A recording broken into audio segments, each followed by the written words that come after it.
9 মাস পর পৃথিবীতে পা রাখতে চলেছেন সুনিতা উইলিয়ামস এবং বুচ উইলমোর। তৎপর নাসা ও ট্রাম্প সরকার। ফ্লোরিডা উপকূলের গালফ অফ মেক্সিকোতে প্রথম পা ফেলবেন সুনিতা বুচ। সমুদ্র পাড়ে ওশেন স্প্ল্যাশডাউন করানো হবে 2 নভোচরকে।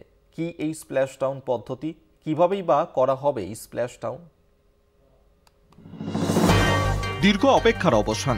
অবশেষে 9 মাস পর ফিরছেন সুনিতা উইলিয়ামস এবং বুচ উইলমোর।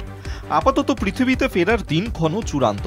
বিশেষ স্প্ল্যাশডাউন পদ্ধতিতে আমেরিকার ফ্লোরিডা উপকূলে নামছেন সুনিতা বুচ। ইতিমধ্যেই 2 মার্কিন নভোচরকে ফেরাতে অন্য 4 মহাকাশচারী নিয়ে আন্তর্জাতিক স্পেস স্টেশনের দোরগোড়ায় পৌঁছে গিয়ে ইলন মাস্কের স্পেস এক্স সংস্থার ড্রাগন ক্যাপসুল সেই যানে চেপেই ফিরছে সুনিতা ও বুচ। জানা গিয়েছে ফ্লোরিডা উপকূলের গালফ অফ মেক্সিকোতে প্রথম পা ফেলবেন সুনিতা বুচ। ওখানেই সমুদ্রের পাড়ে ওশেন স্প্ল্যাশডাউন করানো হবে 2 নভোচরকে। কি এই ওশেন স্প্ল্যাশডাউন পদ্ধতি?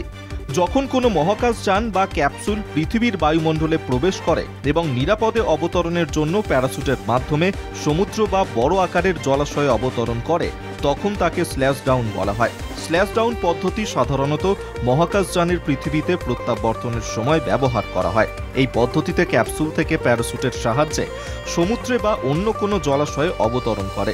স্পেস এক্সের ক্রু ড্রাগন ক্যাপসুল আন্তর্জাতিক মহাকাশ স্টেশন থেকে পৃথিবীতে অবতরণের সময় স্প্ল্যাশডাউন পদ্ধতির ব্যবহার করবে।